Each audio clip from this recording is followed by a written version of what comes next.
रक्तध्वज नाटक पढ़ रहे थे हम। देखते हैं आगे।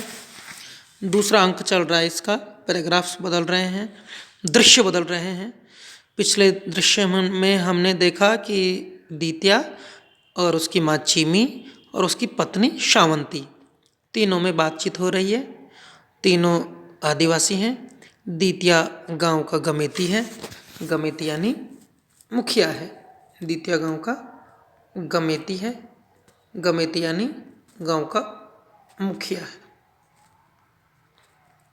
ये बोल रहा था अपनी माँ से और अपनी पत्नी से कि कल मैं इस्तीफा दे दूंगा, क्योंकि मैंने गोविंद स्वामी को वचन दिया था कि मैं सारे गांव में बेगार नहीं होने दूंगा। और अब सारा गांव बेगार करना चाहता है, क्योंकि वो डर गया है। किससे? भूत प्रेत से, आत्माओं से। और किसने डराया? दो तांत्रिकों ने। और तांत्रिक किसने भेजे? राजा ने। राजा के गुप्तचर थे, राजा के भेदिये थे, राजा के आदमी थे। आदिवासियों को मूर्ख बनाने आए थे, उल्लू बनाने आए थे, और बना भी गए। सारे के सारे आदिवासी डर गए और ये मानने लगे कि जैसा कि दोनों तांत्रिकों ने कहा है कि हमको बेगार पे जाना चाहिए, क्योंकि बेगार का काम स्वयं काली माता करवा रही है। काली माता का आदेश राजा को प्राप्त हुआ है। तो आदिवासी सारे के सारे जो दित्या है उसके विरोध में खड़े हो गए। और दित्या ने कहा कि ठीक है भाई, मैं इस्तीफा दे दूंगा, मैं तो गोविंद स्वामी के वचन को निभाऊंगा। अब आगे देखते हैं। दित्या सावंती से बात कर रहा था, तो भाई तू तो बड़ी हो गई, तू तो समझदार हो गई। यहां से देखते हैं 13 नंबर से। सावंती: माँ, विरोधी किसके नहीं होते? फूल, गुलाब के फूल का विरोधी खुद उसके साथ उगा उसका सगा भाई कांटा है। विरोध होने से ही तो सद्मार्ग की ओर बढ़ा जा सकता है, उसी से बढ़ने की ताकत मिलती है। गुलाब का फूल इसी बात का प्रमाण है। फिर इसका पति बोलता है, सावंती तू धन्य है। इसका पति है दित्या, ये बोलता है, यहाँ देखो, सावंती तू धन्य है। अब आगे देखते हैं। चीमी, जो इसकी सास माँ है, सासू है, वो बोलती है, अपनी लाडी शेरनी है बेटा, अब तू इतना बोलते ही दित्या बात काट देता है माँ की। और बात काट के बोलता है, माँ कल देखना कि मैं क्या करता हूँ, डाकन शाकन सबको भगा दूंगा। वे अकेला होने पर डर उपजाती है, भय उपजाती है। ये सब चीज़ें जब इंसान अकेला होता है तो डर पैदा करती है, भय पैदा करती है। चीमी बोलती है, लाडी, न कहीं डाकन है न साकन है, न कोई भूत है न प्रेत है, सब मन का भरम है।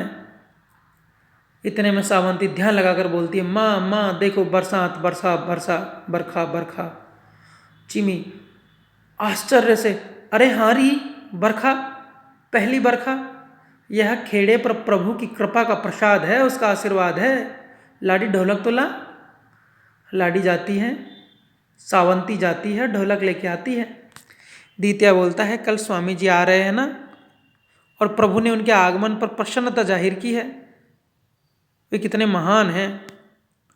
हम जब कोई काम कर रहे होते हैं और बारिश आ जाती है तो उसको शुभ माना जाता है। हमारे हिंदुस्तान में, राजस्थान में खासकर, सब जगह ही, पूरे भारत में। तो जो बारिश का आगमन है वो शुभ संकेत है। तो ये बातें कर रहे थे कि कल गोविंद स्वामी आने वाले हैं और पहले ही आज बारिश आ गई, तो देखो कितना शुभ है, वो कितने महान हैं।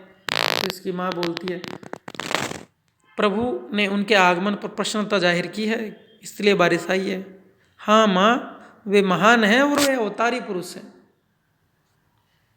ऐसा इसकी माँ और दित्या दोनों के बीच बातचीत होती है। अब आगे देखो 15वीं स्लाइड। लाड़ी का ढोलक के साथ प्रवेश। सावंती, माँ, ढोलक की ओर इशारा करते हुए, यह संभाल ढोलक।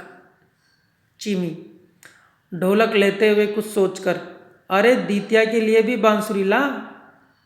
लाड़ी का पुनः प्रस्थान। अरे दित्या के लिए भी बांसुरी ला, ढोलक तो लिया ही मेरे लिए, लेकिन तेरे पति के लिए भी तो बांसुरी लाई। आदिवासी, अब देखो ये आदिवासी संस्कृति है नाटक में। ढोलक बज रही है, लोकगीत गाए जा रहे हैं, कोई बांसुरी बजा रहा है। अब देखो आदिवासियों को वाद्य यंत्र बजाने भी आते हैं। गमेती है दित्या, बांसुरी बजाना जानता है। इसकी बूढ़ी माँ है चीमी, ढोलक बजाती है। और पहले हमने देखा था रुकाशा, गणेशा, ये गाने में सब परफेक्ट हैं। तो आदिवासियों में ये होता है कि जो लोकगीत है और जो लोक नृत्य है और जो वाद्य यंत्र हैं उसका खूब प्रयोग होता है। मनोरंजन के अच्छे साधन है, ये अपनी कल्चर है, इनके अलग विशेष लोकगीत लोक नृत्य होते हैं। और खासकर राजस्थान तो प्रसिद्ध है लोकगीत और लोक नृत्यों के लिए जो आदिवासियों के हैं। दीत्या, ये क्या हो रहा है माँ? चीनी, बेटे पहली बरखा का स्वागत और सत्कार हो रहा है।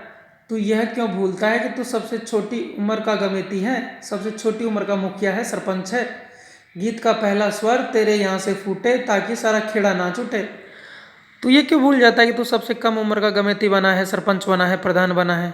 और हम हमारे घर से गीत शुरू करेंगे, नाच शुरू करेंगे, गाना शुरू करेंगे, बजाना शुरू करेंगे तो सारे गांव में नाच गान होगा। ये क्यों भूल जाता है? हमारे यहीं से शुरू होना चाहिए क्योंकि हम सरपंच हैं, तुम सरपंच हो। और ये बोलती है कि हम चाहते हैं कि सारा गांव झूम उठे, गा उठे। बरखा बहार के साथ रस और फुहार का कैसा चोली दामन का साथ है। बरसात आ रही है, बहारें आ रही है, रस फुहारे पड़ रही है, गीत गाए जा रहे हैं, कितना अच्छा है। कौन बोलती है? चीनी, जो दित्या की माँ है। माँ की ओर देखते हुए, जैसी तेरी मर्जी, जैसा तू चाहती है वैसे करो माँ। चीनी, तेरी नहीं है ये मर्जी? दित्या, हाँ हाँ मेरी भी मर्जी है, दोनों की मर्जी है बस। श्रावंती प्रवेश करती है और दित्या की ओर बांसुरी बढ़ाकर कहती है, ले संभाल अपनी बांसुरी। चीमी कुछ सोचते हुए कहती है, लाड़ी कौन सा गीत उठाएगी? गीत उठाना यानी कौन सा गीत शुरू करेगी? माँ, ढोलक और गीत तुम उठाना, मैं तो नाचूंगी, क्यों ठीक रहेगा ना? अपनी सास से बोलता है कि ढोलक भी आप बजाओ और गीत भी आप उठाओ, गीत भी आप गाओ, मैं तो नृत्य करूंगी, मैं तो डांस करूंगी, मैं तो नाचूंगी। यह है आदिवासी कल्चर, आदिवासी संस्कृति। सास बहू एक गा रही है, एक नाच रही है, एक बजा रही है, पति बांसुरी बजा रहा है। कितना मनमोहक और कितना अच्छा दृश्य होगा वो, जिसमें पति बांसुरी बजा रहा है, माँ ढोलक बजा रही है, गीत गा रही है और बहू नृत्य कर रही है। अभी जो सुसंस्कृत सभ्य कहलाने वाले शहर के बड़े बड़े लोग हैं उनके सामने ऐसी बात कहें, ऐसी बात कोई करें तो नाक वो चढ़ा लें, बात नहीं करें, चले जाएं, फूहड़ कहें। लेकिन आदिवासी तो आदिवासी हैं, मस्त मोला होते हैं। आगे देखते हैं।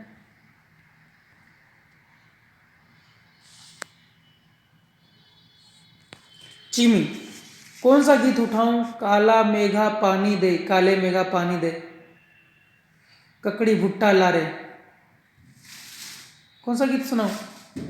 काले मेघा पानी दे, फिर वो बोलती ककड़ी ला, भुट्टा ला। भुट्टा भी तो होता है खाने के इन दिनों।